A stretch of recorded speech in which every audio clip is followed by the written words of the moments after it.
Hello everyone and welcome back to my channel. आज की video के अंदर हम करने वाले हैं ओवरसीज डायरेक्ट इन्वेस्टमेंट, जिसको हम शॉर्ट में बोलेंगे ODI। बहुत ही सिंपल टॉपिक है गाइस एंड बहुत ही इजी है, और चलिए इसको जल्दी से ख़त्म करते हैं।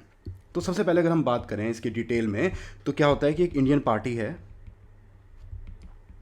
जिसको बाहर की कंट्री के अंदर इन्वेस्ट करना है। किस फॉर्म में? Either he is creating a joint venture और अ होली ओन सब्सिडरी। किसके थ्रू? या तो वो अपना डायरेक्टली इक्विटी में उसके शेयर्स ले रहा है, या फिर फाइनेंशियल कमिटमेंट कर रहा है किसी भी फॉर्म में। इस फाइनेंशियल कमिटमेंट के through he is acquiring company और कॉरपोरेशन आउटसाइड इंडिया, जो इसका जॉइंट वेंचर बनने वाला है या फिर होली ओन सब्सिडरी बनने वाला है।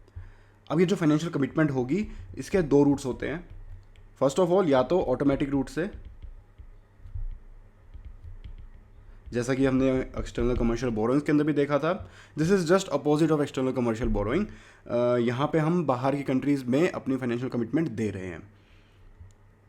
उसके बाद आता है हमारे पास अप्रूवल रूट। ऑटोमेटिक रूट के अंदर अगर हम बात करें, सबसे पहले let's see what financial commitment is. Financial commitment can be in the form of either equity, और लोन दे सकता है वो, या फिर कोई गारंटी दे सकता है उसके बिहाफ में, उस जॉइंट वेंचर या होली ओन सब्सिडरी के बिहाफ में, या कोई परफॉर्मेंस गारंटी दे सकता है that should be of 50, not more than 50% of the entire performance, and this guarantee is 100%, and equity is as it is, and loan is as it is. These are the financial commitments. अब यहाँ पर एक ceiling लगाई गई है कि this financial commitment is suppose to be 400% of net worth of the Indian party. Indian party की net worth का 400% होना चाहिए। अब क्वेश्चन ये आता है कि नेटवर्थ किसको लेंगे? तो net worth would be for this act, for this section, paid up capital plus free reserves. Okay, यहां तक देख लिया। So this will be covered under the automatic route, but यहां भी एक सीलिंग है। इसको ऑटोमेटिक रूट में कवर होने के लिए $1 बिलियन या उसके इक्विवेलेंट तक की ही अमाउंट होनी चाहिए। अगर उससे ज़्यादा अमाउंट होगी तो इसको अप्रूवल लेना पड़ेगा, इसको अप्रूवल रूट के अंडर जाना पड़ जाएगा। तो यहाँ तक हम देखा है, एक बार आपको दोबारा बता दूं, एक इंडियन पार्टी है जो किसी भी फाइनेंशियल कमिटमेंट के थ्रू बाहर जॉइंट वेंचर या फिर होली ओन सब्सिडरी एस्टेब्लिश कर रही है। वो दो तरीके से कर सकती है, या तो अप्रूवल ऑटोमेटिक रूट से या अप्रूवल रूट से। ऑटोमेटिक रूट के अंदर हमारे पास दो सीलिंग आती है। First of all 400% of the net worth, यहाँ तक आप कर सकते हो freely, no problem, but up to the amount of $1 billion. ये पहले नहीं था, ये 2014 से ही ऐड किया गया है। पहले सिर्फ 400% नेटवर्थ है तो आप ऑटोमेटिक रूट से ले सकते थे, अदरवाइज आपको अप्रूवल रूट के थ्रू, यानी कि RBI का अप्रूवल लेते हुए जाना पड़ता था। So this is all there is about overseas direct investment. चलिए एक बार इसको स्टडी मटेरियल से देख लेते हैं। तो यहाँ पर उसके बारे में बताया गया है कि इंडियन एंटरप्रेन्योर्स को एक ग्लोबल रीच देने के लिए अलाउ किया गया कि वो बाहर एक फाइनेंशियल कमिटमेंट क्रिएट करके या इन्वेस्टमेंट करके जॉइंट वेंचर या होली ओन सब्सिडरी लगा सकें। उसके बाद हमने देखा कि क्या क्या रेलिवेंट डेफिनेशंस इसके अंदर कुछ आएंगी, उनको उस पर आपको मेन जो है ये फाइनेंशियल कमिटमेंट के बारे में, जिसके बारे में आपको बताया मैंने, इक्विटी है, लोन है, 100% of the amount of guarantee है, 50% of the amount of performance guarantee है, up to 400% of the net worth है of paid up capital and free reserves. उसके बाद हमने देखा कि चलो देखते हैं क्या होती है इंडियन पार्टी जो कि बाहर इन्वेस्ट करना चाहती है। तो सबसे पहले उसमें आएगी कि कोई भी कंपनी इनकॉर्पोरेटेड इन इंडिया, या कोई भी body under the act of parliament, या कोई पार्टनरशिप फर्म, या कोई इंडियन पार्टनरशिप एक्ट के अंदर रजिस्टर्ड होती है, या कोई LLP, ये सब यहाँ पर अलाउ की गई हैं। अब अगर देखें ऑटोमेटिक रूट के बारे में, तो ऑटोमेटिक रूट के अंदर इंडियन पार्टी परमिटेड है अगर वो उस नेटवर्थ के अंडर आती है। यहाँ पर $1 बिलियन 2014 से जुलाई 3, 2014 से ऐड किया गया है, जिसमें आपको प्रायर अप्रूवल रिजर्व बैंक का लेना पड़ेगा, even when the financial commitment is of the Indian party is within eligible limit of automatic route, that is 400% of paid up capital and free reserves. और ये कब का होगा? As per the latest audited balance sheet. अब यहाँ पे same चीज़ एक बार financial commitment को ही थोड़ा सा और ब्रॉड वे में बताया गया है। तो किस किस फॉर्म में कर सकते हैं वो, क्या क्या लिमिट्स परमिसिबल है। तो 100% हो सकता है इक्विटी शेयर्स में या कंपलसरी कन्वर्टिबल प्रेफरेंस शेयर्स में, 100% हो सकता है प्रेफरेंस शेयर्स के अंदर, 100% लोन का अमाउंट हो सकता है, 100% of the amount of guarantee हो सकता है, 100% of the amount of bank guarantee हो सकता है, और यहाँ पर आ जाता है हमारे पास 50% ऑफ द परफॉर्मेंस गारंटी।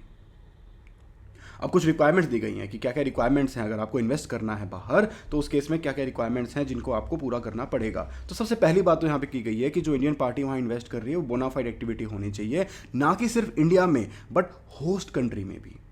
यहाँ पर क्लियरली लिखा गया है कि वो होस्ट कंट्री में भी परमिटेड होना चाहिए एज पर लॉ। अब यहाँ पर एक बात बताई गई है कि जो प्रेस्क्राइब लिमिट है नेटवर्थ की, जो हमने ऊपर पढ़ा था, वो एप्लीकेबल नहीं होगी अगर आप 2 सोर्सेज से वो पैसा जनरेट कर रहे हैं। यानी कि वो जो प्रेस्क्राइब लिमिट थी, prescribe limit of 400% will not be applicable अगर आप पैसा इन्वेस्ट कर रहे हैं फर्स्ट ऑफ ऑल आपके EFC अकाउंट से, या फिर आप उस पैसे को लगा रहे हैं, आपने कोई GDR या फिर ADR रेज किया था, उस अमाउंट को आप अगर री इन्वेस्ट कर रहे हैं, उस अमाउंट से आप फाइनेंशियल कमिटमेंट क्रिएट कर रहे हैं। इन दोनों केसेस के अंदर 400% की लिमिट एप्लीकेबल नहीं होगी। ये तो वही पैसा है जो आपने बाहर से ही रेज किया और बाहर की कंपनी में इन्वेस्ट कर रहे, तो ठीक है यार, एक लॉजिकल सी बात बनती है, आप लगा लो। आगे चलते हैं। एक बात यहाँ पे बताई गई है कि एक RBI की कॉशन लिस्ट होती है एक्सपोर्टर्स रिगार्डिंग, ठीक है, और एक लिस्ट ऑफ डिफॉल्टर है। अगर आप उसमें फॉल कर रहे हैं तो आप ये काम नहीं कर सकते, आप ओवरसीज डायरेक्ट इन्वेस्टमेंट नहीं कर सकते, आपका सिविल का स्कोर खराब है, या फिर आप किसी इन्वेस्टिगेशन के अंडर हैं ऑफ डायरेक्टरेट ऑफ इन्फोर्समेंट और किसी भी investigating agency of regulatory authority. अब यहाँ पे एक बात बताई गई है, ये एक रिक्वायरमेंट है, क्या है कि इंडियन पार्टी जो है जितने भी ये ट्रांजेक्शन्स राउट करेगी, जितनी भी फाइनेंशियल कमिटमेंट बाहर क्रिएट करने वाली है, वो एक ही AD कैटेगरी बैंक के थ्रू होना चाहिए ताकि उन सबका ट्रैक रखा जा सके। SPV भी आपको अलाउ कर दिया गया है कि आप SPV के थ्रू भी कर सकते हैं अंडर ऑटोमेटिक रूट, वो भी ओके इंडियन पार्टी कर सकती है अगर वो सेम बात, अगर वो डिफॉल्टर की लिस्ट के अंदर या इन कॉशन लिस्ट के अंदर नहीं आते। यहाँ तक हो गया हमारा ऑटोमेटिक रूट। अगर आप ये सारी कंडीशन सेटिस्फाई करते हैं तो विदाउट RBI आस्किंग आप ये चीज़ कर सकते हैं, वो बोनाफाइड है, वो दूसरी कंट्री में इलीगल नहीं है, आप को RBI की क्वेश्चन लिस्ट में नहीं हो, या फिर आप एक ही AD कैटेगरी 1 AD बैंक से अपनी सारी ट्रांजेक्शन को राउट कर रहे हो, तो आप बेझिझक आराम से ट्रांजेक्शन्स को इनकर करें अपने AD बैंक के थ्रू, उसको एक एप्लीकेशन फाइल करें और आप अपनी ट्रांजेक्शन्स को कंटिन्यू कर सकते हैं। अब आती है बात हमारे पास अप्रूवल रूट की। अगर आपको अप्रूवल रूट के थ्रू जाना है तो सबसे पहली बात क्या आएगी कि prior approval of reserve bank लेना पड़ेगा आपको। अब रिजर्व बैंक अपना प्रायर अप्रूवल कब देगा, किस सिचुएशन के अंदर रिजर्व बैंक आपको कहेगा कि ठीक है आप जाके पैसा लगा दो बाहर, तो उस केस के अंदर RBI भी चाहेगा कि अपने आप को सेटिस्फाई करे कि कोई प्रॉब्लम ना हो उस चीज़ के अंदर, तो RBI सबसे पहले देखेगा उसकी prima facie viability. Prima facie viability यानी कि वो जो जहाँ पे आप पैसा लगाने जा रहे हैं क्या वो चलेगा कि नहीं, या सही जगह पे है कि नहीं, आपने ड्यू डिलीजेंस लगाई है कि नहीं अपनी। सेकंड पॉइंट हमारे पास आएगा कि जो आप जहाँ पैसा लगा रहे हैं उससे इंडिया के एक्सटर्नल ट्रेड के अंदर क्या बेनिफिट होने वाले हैं। आपका तो बेनिफिट हो रहा है as a company, as a partnership firm, as a LLP, you are making profit, but what about India? India को उस आपके जॉइंट वेंचर से, आपके होली ओन सब्सिडरी से क्या बेनिफिट होगा। तो यहाँ पर बात की गई है contribution to external trade, to external trade.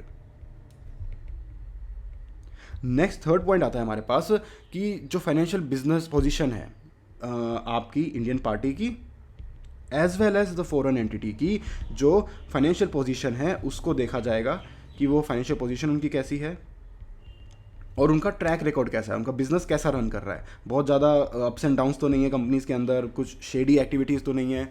उसके बाद बात होती है कि जो इंडियन पार्टी है जिस लाइन ऑफ बिजनेस के अंदर वो इन्वेस्ट करने जा रही है, suppose there is Indian party and वो किसी भी लाइन ऑफ बिजनेस में जिसमें भी इन्वेस्ट करने जा रही है, क्या वो उसकी एक्सपर्टीज़ में फॉल करता है कि नहीं। तो यहाँ पर हमने क्या क्या चीज़ें देखी, हमने देखा इसका प्राइमा फेसी वायबिलिटी कि भाई वो चलेगा कि नहीं चलेगा, आपने ड्यू डिलीजेंस लगाई है कि नहीं लगाई है, उससे इंडिया को क्या फ़ायदा होगा। अगर वो चल रहा है ठीक है, उसके चलने से आपको प्रॉफिट हो रहा है, बट उससे इंडिया को क्या बेनिफिट होने वाला है, इंडिया के एक्सटर्नल ट्रेड को क्या बेनिफिट होने वाला है। देन आता है हमारे पास कि ठीक है, दोनों चीज़ें हमने देख ली, आपका फ़ायदा भी हमारा फ़ायदा भी।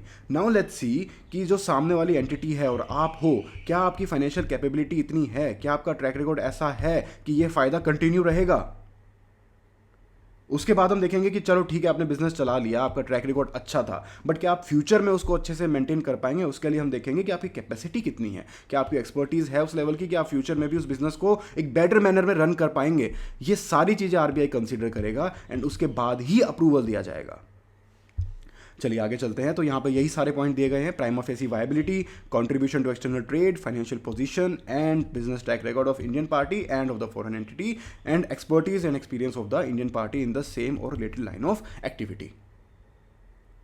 ओके, तो ये सेम वहाँ पे प्रोसेस दिया गया है कि आप अपना फॉर्म नंबर ओडीआई सबमिट करेंगे एडी कैटेगरी 1 बैंक के थ्रू, जहाँ से आपको आरबीआई का अप्रूवल मिलेगा। नेक्स्ट पॉइंट आता है हमारे पास कि अगर कोई रेजिडेंट है, या तो खुद या फिर किसी और के साथ मिलके, किसी भी इंडियन पार्टी के साथ मिलके, अगर वो इन क्राइटेरिया को सेटिस्फाई करता है तो वो ओवरसीज डायरेक्ट इन्वेस्टमेंट कर सकता है in equity shares and convertible compulsory convertible preference shares in joint venture और होल्डिंग सब्सिडरी आउटसाइड इंडिया। अब जो ये लिमिट होगी ओवरसीज डायरेक्ट इन्वेस्टमेंट की बाय द रेजिडेंट इंडिविजुअल, वो ओवरऑल लिमिट के अंडर आएगी, prescribed by RBI under the provision of liberalised remittance scheme, LRS, जो हमने एक ऊपर पढ़ा था हमने शेड्यूल के अंदर, करंट अकाउंट ट्रांजेक्शंस के अंदर, कि लिबरलाइज्ड रेमिटेंस स्कीम के अंडर काफ़ी चीज़ों को अलाउ किया गया है, काफ़ी लिबर्टी दी गई है। तो अगर ये जो इन्वेस्टमेंट होगी इसमें इस एलआरएस की स्कीम को भी कंसिडर किया जाएगा। नेक्स्ट पॉइंट आता है हमारे पास, prohibition on direct investment abroad by Indian entity. कुछ केसेस ऐसे हैं जिसमें even though within the limit आपको परमिशन लेनी ही पड़ेगी। तो यहाँ पर क्या क्या दिया गया है, यहाँ पे दिया गया है कि अगर आप ऐसे एंटिटी में फाइनेंशियल कमिटमेंट करने जा रहे हैं जो कि रियल एस्टेट में एंगेज्ड है, यहाँ पे ये नहीं बोला कि आप उनको कर ही नहीं सकते, यहाँ पे बोला कि वो रियल एस्टेट में एंगेज्ड है तो उस केस में आपको प्रायर अप्रूवल लेना पड़ेगा आरबीआई का।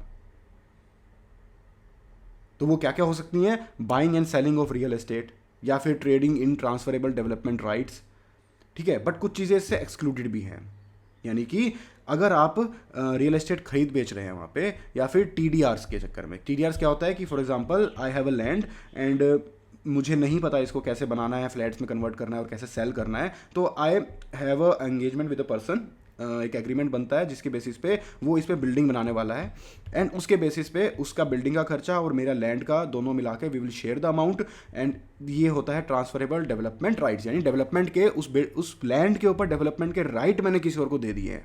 तो ये दो चीज़ें अगर आपको करनी है तो आपको आरबीआई से पूछना पड़ेगा। बट कुछ और एक्टिविटीज़ भी आती हैं रियल एस्टेट के अंदर, जैसे कि अगर आप वहाँ पे टाउनशिप बना रहे हैं, या रेजिडेंशियल कमर्शियल प्रेमिसेस बना रहे हैं, या रोड्स एंड ब्रिजेस बना रहे हैं, ये एक्टिविटी आप वहाँ जाके कर सकते हैं विदाउट इवन, अगर ऐसी कोई एक्टिविटी कंपनी कर रही है तो उसमें आप फाइनेंशियल कमिटमेंट कर सकते हैं without prior approval RBI.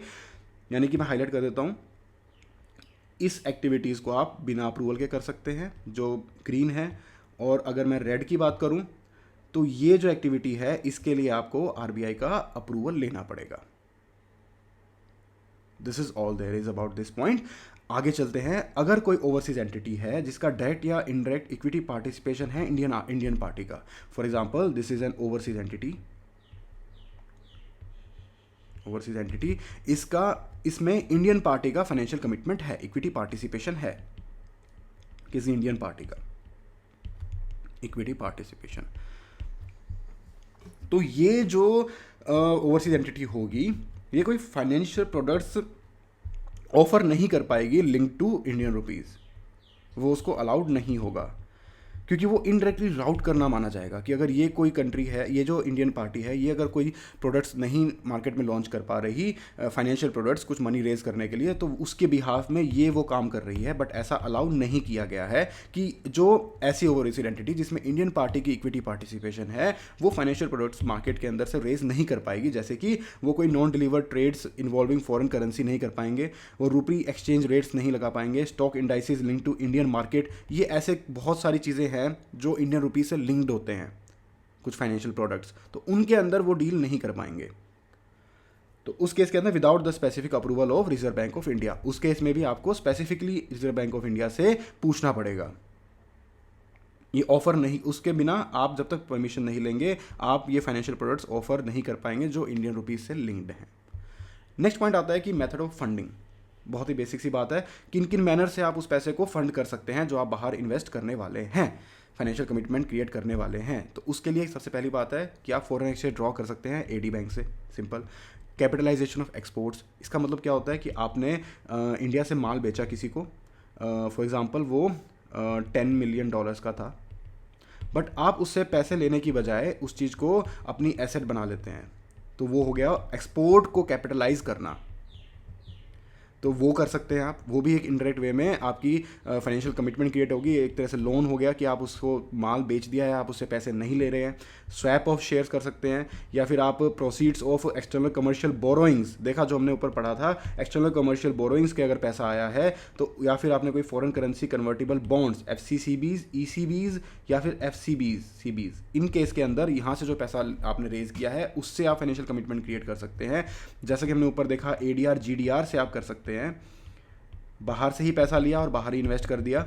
Balance held in EFC account, ये भी हमने ऊपर देखा, EFC अकाउंट में अगर है तो वहाँ से कर सकते हैं। Proceeds of foreign currency funds raise through ADR GDR, तो ये सेम बात आ गई। अब यहाँ पर एक स्पेसिफिकली बात कही गई है इन 2 पॉइंट्स के रिगार्डिंग।